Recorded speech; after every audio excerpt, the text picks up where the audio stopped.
당신의 말이 저주가 되고 있습니다. 여러분, 오늘 저는 아주 날카로운 주제를 다루려고 합니다. 혀입니다. 말입니다. 혹시 이런 경험 있으십니까? 화가 나서 내뱉은 말 한마디가 관계를 망쳤습니다. 자녀에게 던진 말 한마디가 평생 상처가 되었습니다. 배우자에게 한 말 한마디가 가정을 흔들었습니다. 말하고 나서 후회한 적 있으십니까? 왜 그런 말을 했을까? 차라리 입을 다물걸. 여러분, 성경은 혀에 대해 아주 무섭게 경고합니다. 야고보서 3장 6절을 보십시오. 혀는 곧 불이요 불의의 세계라. 혀는 우리 지체 중에서 온 몸을 더럽히고 삶의 수레바퀴를 불사르며 지옥불에 의하여 사름을 받느니라. 혀가 지옥불에 의하여 사름을 받는다고 했습니다. 얼마나 무서운 말씀입니까? 오늘 저는 성경이 경고하는 혀의 죄에 대해 말씀드리려고 합니다. 야고보서는 혀에 대해 뭐라고 말합니까? 성경에서 말로 인생을 망친 사람들은 누구입니까? 험담, 거짓말, 불평의 영적 결과는 무엇입니까? 어떻게 하면 말로 축복할 수 있습니까? 이 모든 질문에 대해 성경적으로 답하겠습니다. 집중해서 들어주시기 바랍니다. 오늘 이 말씀이 여러분의 말 습관을 완전히 바꿔놓을 것입니다. 야고보서가 말하는 혀의 위험.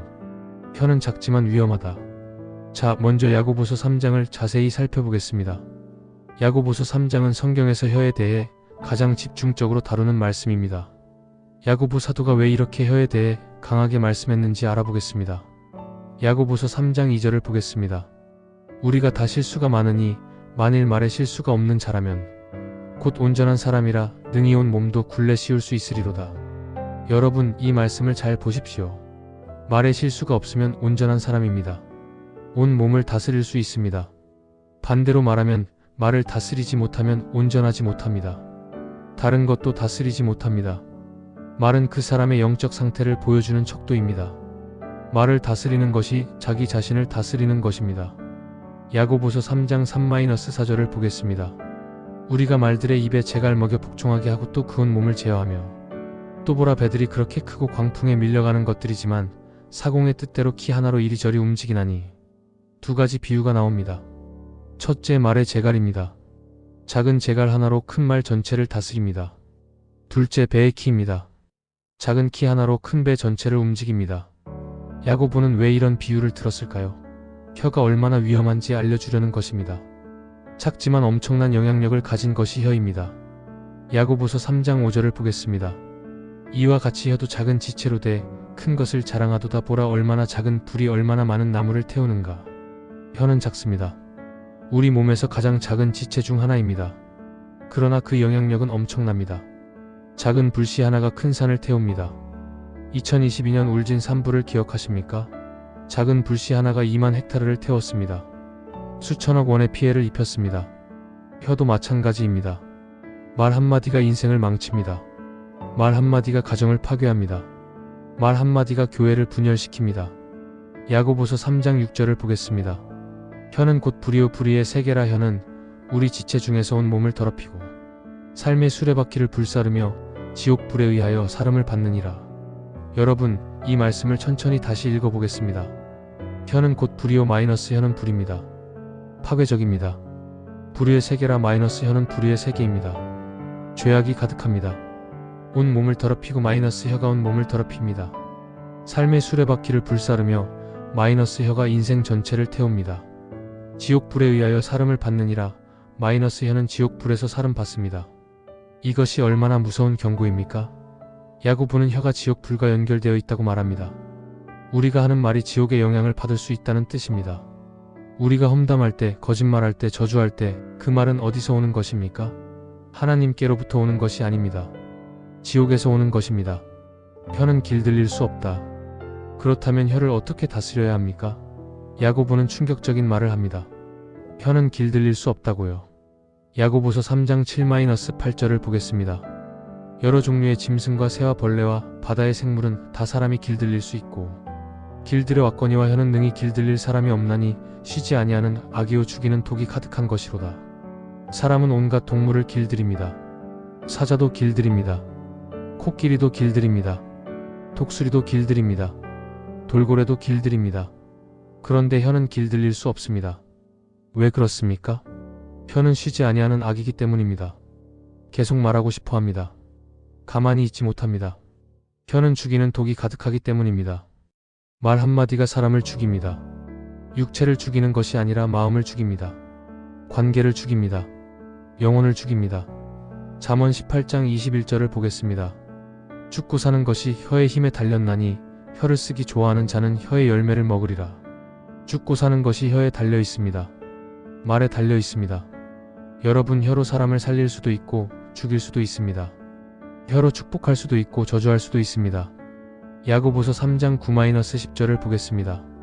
이것으로 우리가 주 아버지를 찬송하고 또 이것으로 하나님의 형상대로 지음을 받은 사람을 저주하나니 한 입에서 찬송과 저주가 나오도다. 내 형제들아, 이것이 마땅하지 아니하니라. 같은 입에서 찬송과 저주가 나옵니다. 예배 시간에는 할렐루야 하다가 예배 끝나면 험담합니다. 기도할 때는 감사합니다 하다가 기도 끝나면 불평합니다. 야고보는 말합니다. 이것이 마땅하지 아니하다. 야고보서 3장 11-12절을 보겠습니다. 샘이 한 구멍으로 단 물같은 물을 내겠느냐. 내 형제들아, 어찌 무화과나무가 감람 열매를, 포도나무가 무화과를 맺겠느냐. 이와 같이 짠 샘이 단 물을 내지 못하느니라. 한 샘에서 단 물과 쓴 물이 함께 나올 수 없습니다. 무화과나무에서 감람 열매가 열리지 않습니다. 마찬가지로 우리 입에서 찬송과 저주가 함께 나오면 안 됩니다. 축복과 험담이 함께 나오면 안 됩니다. 그렇다면 혀를 길들일 수 없다면 어떻게 해야 합니까? 포기해야 합니까? 아닙니다. 야고보가 말하는 해결책이 있습니다. 잠시 후에 알려드리겠습니다. 먼저 성경에서 말로 인생을 망친 사람들을 살펴보겠습니다. 말로 망한 성경 인물들. 삼손 말로 비밀을 누설하다. 성경에는 말로 인생을 망친 사람들이 많습니다. 그중 대표적인 세 사람을 살펴보겠습니다. 첫 번째는 삼손입니다. 삼손은 이스라엘의 사사였습니다. 하나님께서 특별한 힘을 주셨습니다. 낙이 턱뼈 하나로 1000명을 죽였습니다. 성문을 뽑아 산꼭대기까지 지고 갔습니다. 맨손으로 사자를 찢었습니다. 그런데 이 강력한 삼손이 어떻게 망했습니까? 말 때문입니다. 사사기 16장을 보겠습니다. 삼손이 들릴라를 사랑했습니다. 블레셋 사람들이 들릴라에게 돈을 주며 말했습니다. 삼손의 힘의 비밀을 알아내라. 들릴라가 삼손에게 물었습니다. 사사기 16장 6절. 당신의 큰 힘은 무엇으로 말미암으며 어떻게 하면 당신을 묶어 곤복시킬 수 있겠나이까? 삼손은 처음에 거짓말을 했습니다. 마르지 아니한 푸른 칡으로 나를 묶으면 약해진다. 들릴라가 그렇게 했지만 삼손은 쉽게 풀어버렸습니다. 두 번째로 물었습니다. 삼손은 또 거짓말했습니다. 한 번도 쓰지 않은 새 밧줄로 묶으면 약해진다. 또 실패했습니다. 세 번째로 물었습니다. 삼손은 또 거짓말했습니다. 내 머리털 7가닥을 배틀에 짜면 약해진다. 또 실패했습니다. 그런데 여러분, 여기서 놀라운 것이 있습니다. 삼손은 왜 계속 대답했을까요? 입을 다물면 됐습니다. 말 안 해라고 하면 됐습니다. 그런데 계속 대답했습니다. 왜요? 혀를 다스리지 못했기 때문입니다. 사사기 16장 16-17절을 보겠습니다. 들릴라가 날마다 그 말로 그를 재촉하여 졸음에 삼손의 마음이 번뇌하여 죽을 지경이라 삼손이 진심을 다 말하여 이르되 내 머리 위에 삭도를 대지 아니하였나니 이는 내가 모태에서부터 하나님의 나시린이 됨이라. 만일 내 머리가 밀리면 내 힘이 내게서 떠나고 나는 약하여져서 다른 사람과 같으리이다. 삼손이 진심을 다 말했습니다. 이 말 한마디가 그의 인생을 망쳤습니다. 들릴라가 삼손을 재우고 머리를 밀었습니다. 삼손의 힘이 떠났습니다. 블레셋 사람들이 그를 잡아 눈을 뽑고 감옥에 가뒀습니다. 이스라엘의 가장 강력한 영웅이 말 한마디 때문에 장린 포로가 되었습니다. 삼손의 문제는 무엇이었습니까? 힘이 아니었습니다. 혀였습니다. 비밀을 지키지 못했습니다. 입을 다물지 못했습니다. 잠언 21장 23절을 보겠습니다. 자기의 입과 혀를 지키는 자는 자기의 영혼을 환난에서 지키느니라. 삼손이 입과 혀를 지켰더라면 환난을 피했을 것입니다. 그러나 지키지 못했습니다. 그래서 망했습니다. 베드로 말로 예수님을 부인하다. 두 번째는 베드로입니다. 베드로는 예수님의 수제자였습니다. 주는 그리스도시요 살아계신 하나님의 아들이시니이다라고 고백했습니다. 예수님을 가장 사랑했습니다. 그런데 베드로도 말 때문에 큰 실패를 했습니다. 마태복음 26장 33-35절을 보겠습니다. 베드로가 대답하여 이르되 다 주를 버릴지라도 나는 결코 버리지 않겠나이다. 예수께서 이르시되 내가 진실로 내게 이르노니 오늘 밤 닭 울기 전에 내가 3번 나를 부인하리라. 베드로가 이르되 내가 주와 함께 죽을지언정 주를 부인하지 않겠나이다 하고 모든 제자도 이와 같이 말하니라. 베드로가 큰 소리쳤습니다. 나는 결코 버리지 않겠습니다. 죽을지언정 부인하지 않겠습니다. 말을 너무 쉽게 했습니다. 자신을 과신했습니다. 그런데 몇 시간 후에 무슨 일이 일어났습니까? 베드로는 자기가 한 말과 정반대로 행동했습니다. 마태복음 26장 69-74절을 보겠습니다.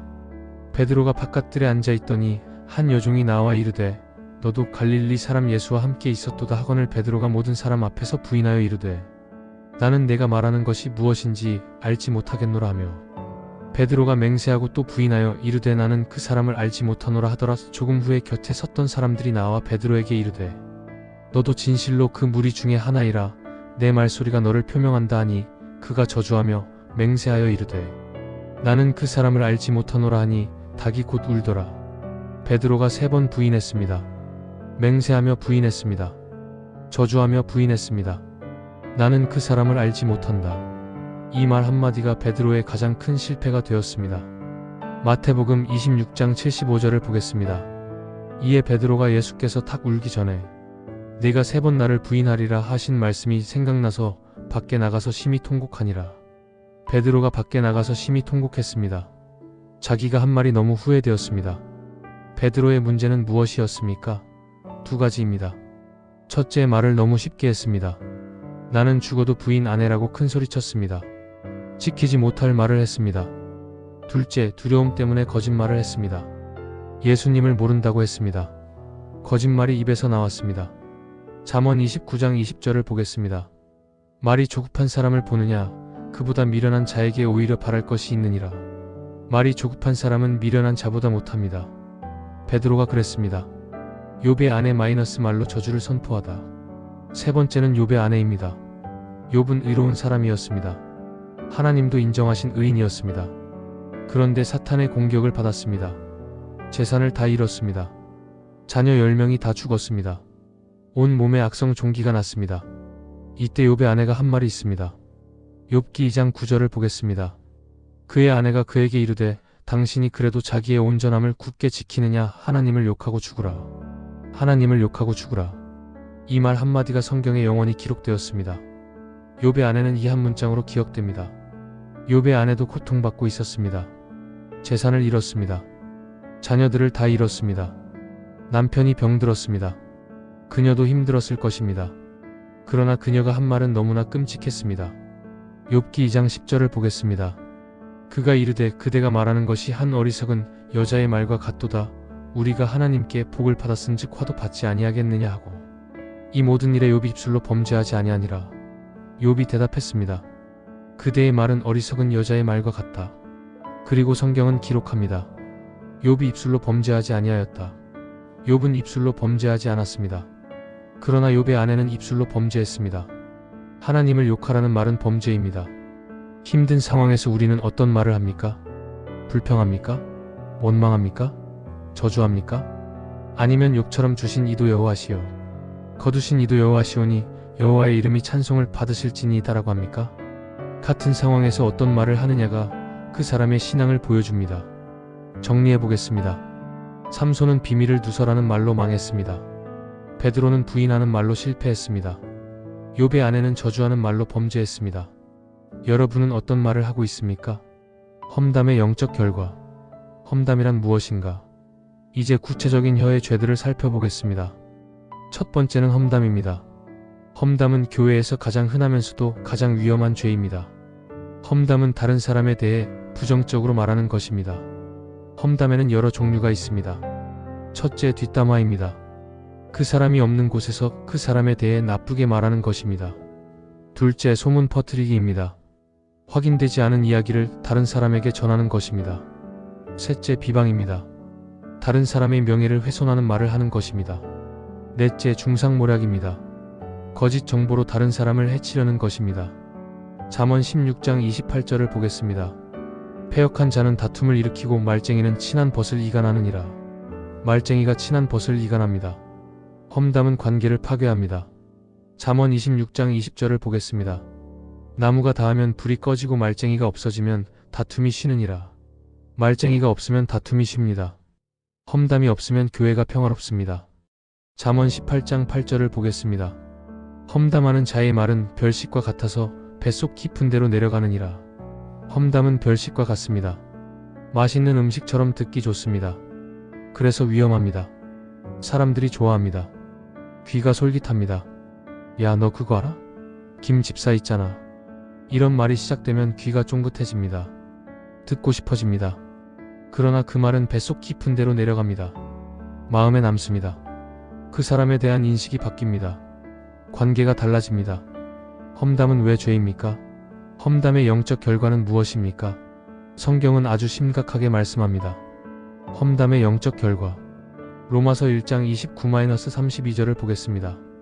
모든 불의 추악, 탐욕, 악의가 가득한 자요, 시기, 살인, 분쟁, 사기, 악독이 가득한 자요, 수근수근하는 자요, 비방하는 자요, 하나님께서 미워하시는 자요, 능욕하는 자요, 교만한 자요, 자랑하는 자요, 악을 도모하는 자요, 부모를 거역하는 자요. 이런 일을 행하는 자는 사형에 해당한다고 하나님께서 정하신 것을 그들도 알면서 자기들만 행할 뿐 아니라 또한 그런 일을 행하는 자들을 옳다 하느니라. 여기에 수근수근하는 자와 비방하는 자가 나옵니다. 이들은 살인자, 사기꾼과 같은 목록에 있습니다. 그리고 사형에 해당한다고 했습니다. 여러분, 험담이 그렇게 심각한 죄입니까? 네, 그렇습니다. 레위기 19장 16절을 보겠습니다. 너는 내 백성 중에 돌아다니며 험담하지 말며 내 이웃의 피를 흘려서는 아니 되느니라. 나는 여호와이니라. 험담과 피를 흘리는 것이 함께 언급됩니다. 험담은 영적 살인입니다. 시편 101편 5절을 보겠습니다. 자기 이웃을 은근히 비방하는 자를 나는 멸할 것이요, 눈이 높고 마음이 교만한 자를 나는 용납하지 아니하리로다. 하나님은 은근히 비방하는 자를 멸하겠다고 하셨습니다. 용납하지 않겠다고 하셨습니다. 고린도후서 12장 20절을 보겠습니다. 내가 갈 때에 너희를 내가 원하는 것과 같이 보지 못하고 너희도 나를 원하는 것과 같이 보지 못할까 두려워하고, 또 다툼과 시기와 분냄과 당 짓는 것과 비방과 수근수근하는 것과 거만함과 혼란이 있을까 두려워하노라. 바울은 고린도 교회에 비방과 수근수근하는 것이 있을까 두려워했습니다. 험담은 교회를 파괴합니다. 여러분, 험담은 사소한 죄가 아닙니다. 하나님이 심각하게 보시는 죄입니다. 험담의 결과는 무엇입니까? 첫째, 관계가 파괴됩니다. 험담은 친한 친구도 갈라놓습니다. 둘째, 공동체가 분열됩니다. 교회에 험담이 퍼지면 분열됩니다. 셋째, 하나님의 심판을 받습니다. 하나님은 험담하는 자를 멸하겠다고 하셨습니다. 넷째, 자기도 해를 입습니다. 험담하는 사람은 결국 자기도 험담의 대상이 됩니다. 전도서 10장 20절을 보겠습니다. 심중에라도 왕을 저주하지 말며 침실에서라도 부자를 저주하지 말라. 공중의 새가 그 소리를 전하고 날짐승이 그 일을 전파할 것임이니라. 숨어서 한 말도 전파됩니다. 비밀로 한 험담도 드러납니다. 거짓말과 불평의 영적 결과. 거짓말의 영적 결과. 두 번째, 혀의 죄는 거짓말입니다. 거짓말은 가장 흔한 죄입니다. 그런데 하나님이 얼마나 싫어하시는지 아십니까?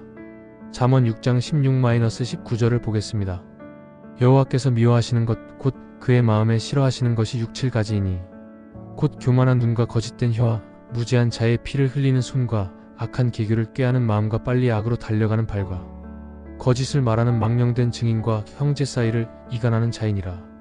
여호와께서 미워하시는 7가지 중에 거짓된 혀와 거짓을 말하는 망령된 증인이 있습니다. 7가지 중 2가지가 거짓말과 관련됩니다. 하나님은 거짓말을 미워하십니다. 출애굽기 20장 16절 10계명 중 9번째 계명입니다. 내 이웃에 대하여 거짓 증거하지 말라. 거짓 증거, 거짓말은 10계명에서 금지한 것입니다. 골로새서 3장 9절을 보겠습니다. 서로 거짓말을 하지 말라. 옛사람과 그 행위를 벗어버리고. 거짓말은 옛사람의 행위입니다. 새 사람은 거짓말하지 않습니다. 요한복음 8장 44절을 보겠습니다. 너희는 너희 아비 마귀에게서 났으니 너희 아비의 욕심대로 너희도 행하고자 하느니라. 그는 처음부터 살인한 자요, 진리가 그 속에 없으므로 진리에 서지 못하고 거짓을 말할 때마다 제 것으로 말하나니 이는 그가 거짓말쟁이요 거짓의 아비가 됨이라. 마귀는 거짓의 아비입니다. 거짓말은 마귀에게서 옵니다. 거짓말할 때 우리는 마귀의 언어를 사용하는 것입니다. 요한계시록 21장 8절을 보겠습니다. 모든 거짓말하는 자들은 불과 유황으로 타는 못에 던져지리니 이것이 둘째 사망이라. 거짓말하는 자들의 최종 목적지는 불못입니다. 성경에서 거짓말로 심판받은 대표적인 사람이 있습니다. 아나니아와 삽비라입니다. 사도행전 5장 1-5절을 보겠습니다. 아나니아라 하는 사람이 그의 아내 삽비라와 더불어 소유를 팔아 그 값에서 얼마를 감추매 그 아내도 알더라. 얼마만 가져다가 사도들의 발 앞에 두니 베드로가 이르되 아나니아야, 어찌하여 사탄이 내 마음에 가득하여 네가 성령을 속이고 땅값 얼마를 감추었느냐. 아나니아가 이 말을 듣고 엎드러져 혼이 떠나니 아나니아가 거짓말했습니다. 땅을 판 값 전부를 드린다고 했지만 일부를 감추었습니다. 그는 즉시 죽었습니다. 3시간 후 삽비라도 같은 거짓말을 했습니다. 그녀도 즉시 죽었습니다. 거짓말의 결과가 이렇게 무서울 수 있습니다. 불평의 영적 결과. 세 번째 혀의 죄는 불평입니다. 불평은 우리가 가장 쉽게 하는 말입니다. 날씨가 더워도 불평하고 추워도 불평합니다. 일이 많아도 불평하고 없어도 불평합니다. 그런데 성경은 불평에 대해 뭐라고 합니까? 빌립보서 2장 14-15절을 보겠습니다. 모든 일을 원망과 시비가 없이 하라. 이는 너희가 흠이 없고 순전하여 어그러지고 거스르는 세대 가운데서 하나님의 흠 없는 자녀로 세상에서 그들 가운데 빛들로 나타내며 모든 일을 원망과 시비 없이 하라고 했습니다. 불평하지 말라는 것입니다. 불평하지 않는 것이 하나님의 흠 없는 자녀의 특징입니다. 고린도전서 10장 10절을 보겠습니다. 그들 중에 어떤 이들이 원망하다가 멸망시키는 자에게 멸망당하였나니 이스라엘 백성들이 광야에서 원망했습니다. 그 결과 멸망당했습니다. 민수기 11장 1절을 보겠습니다. 백성이 여호와의 귀에 들리도록 악한 말로 불평함에 여호와께서 들으시고 진노하사 여호와의 불이 그들 중에 붙어서 진영 끝을 사르니 백성이 불평했습니다. 하나님이 들으셨습니다. 진노하셨습니다. 불로 진영을 사르셨습니다. 민수기 14장 27-29절을 보겠습니다. 나를 원망하는 이 악한 회중을 내가 어느 때까지 참으랴. 이스라엘 자손이 나를 원망하는 바 그 원망하는 말을 내가 들었노라. 그들에게 이르기를 여호와의 말씀에 내 삶을 두고 맹세하노니 너희 말이 내 귀에 들린 대로 내가 너희에게 행하리라. 너희 시체가 이 광야에 엎드러질 것이라. 하나님이 말씀하십니다. 나를 원망하는 이 악한 회중, 원망하는 자들을 악한 회중이라고 하셨습니다. 불평은 왜 그렇게 심각한 죄입니까? 불평은 하나님을 불신하는 것이기 때문입니다. 불평은 하나님의 주권을 부정하는 것이기 때문입니다. 불평할 때 우리는 이렇게 말하는 것입니다. 하나님, 당신이 저를 잘못 다루고 있어요. 하나님, 당신의 계획이 틀렸어요. 하나님, 저는 이것보다 더 좋은 것을 받아야 해요. 불평은 하나님께 대한 불경입니다. 축복하는 말의 능력. 말에는 능력이 있다. 지금까지 혀의 죄에 대해 살펴보았습니다. 험담, 거짓말, 불평. 그러나 여러분, 혀는 저주의 도구만이 아닙니다. 축복의 도구가 될 수 있습니다. 잠언 18장 21절을 다시 보겠습니다. 죽고 사는 것이 혀의 힘에 달렸나니 혀를 쓰기 좋아하는 자는 혀의 열매를 먹으리라.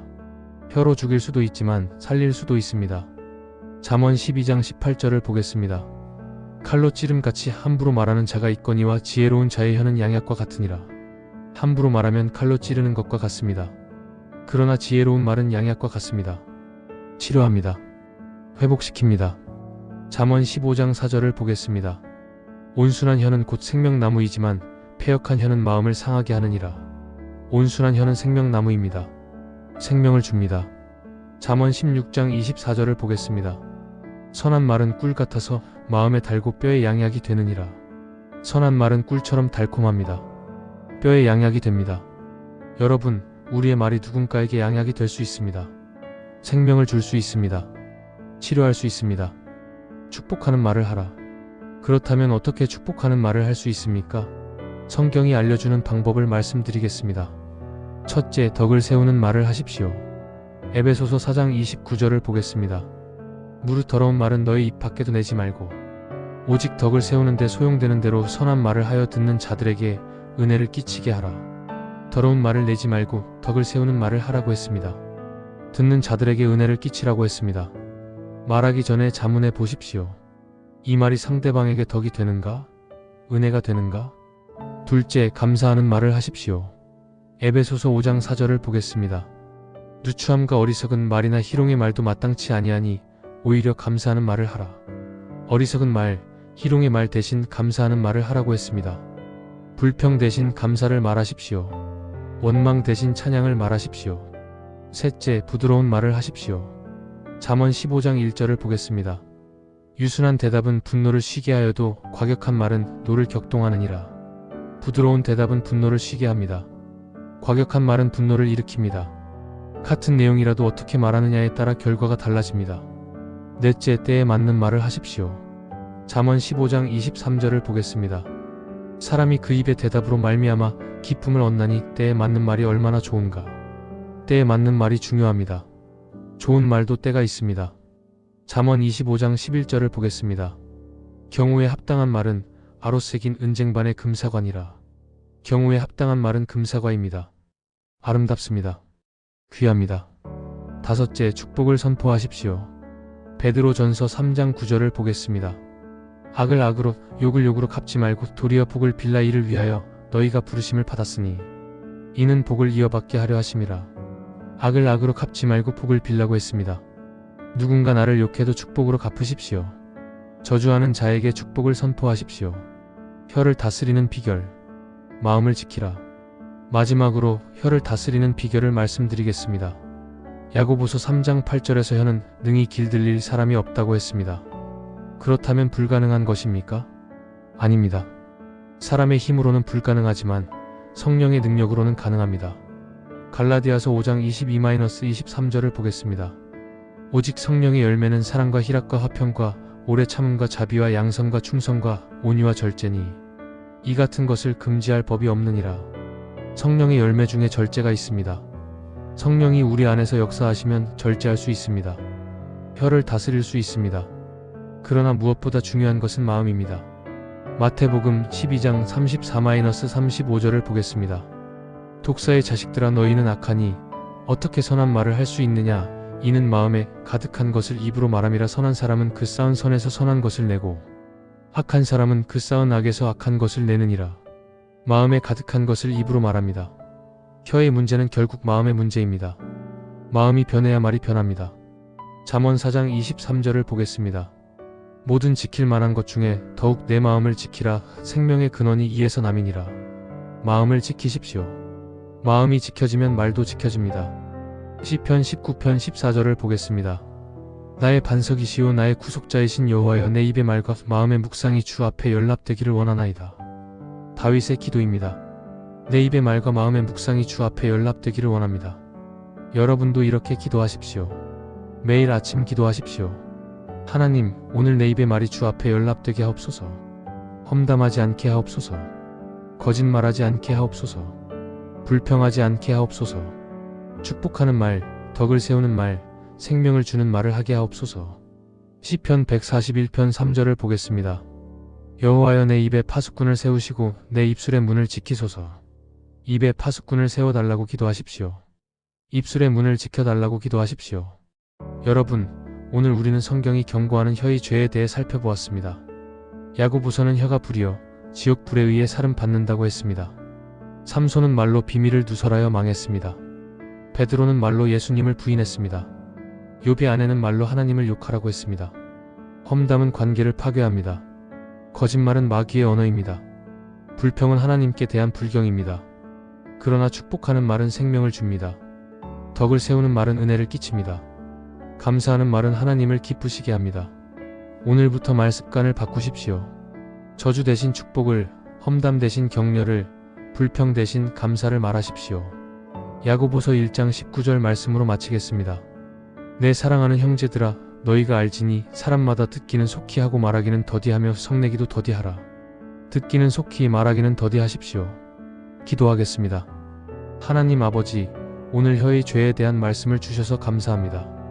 우리의 입에 파수꾼을 세워주옵소서. 입술의 문을 지켜주옵소서. 우리의 말이 저주가 아니라 축복이 되게 하옵소서. 예수님의 이름으로 기도합니다. 아멘. 구독과 좋아요 꼭 눌러주세요. 감사합니다.